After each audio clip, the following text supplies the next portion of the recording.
शुभ दिवस. पाणी नियमितपणे पिण्याचे फायदे. तर पाण्याचे आरोग्यासाठीचे फायदा कसा होतो?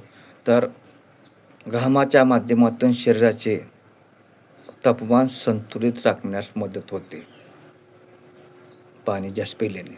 नंबर 2, पुरेसे पाणी पिल्याने बद्धकोष्ठता टळते, पचनक्रिया सुधारते, चयापचय सुधारून शरीरातील विषारी पदार्थ बाहेर काढण्यास पाणी हे मदत करते. नंबर 4, सांध्याचे वंगण व्यवस्थित राहून स्नायूंची कार्यक्षमता वाढते. तसेच त्वचा हायड्रेट आणि टवटवीत ठेवण्यास भरपूर पाणी पिणे हे फायदेशीर ठरते. तेव्हा वयानुसार पाणी कसे प्यायचे? तर वय वर्षे 1 ते 8 रोज नियमितपणे 1 लिटर पाणी पिणे गरजेचे आहे. 9 ते 18 या वर्षावरील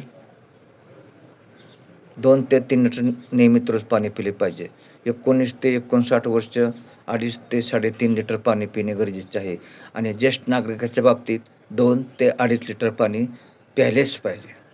कारण वय वाढले की पाणी तहान लागत नाही, हे लक्षात ठेवा.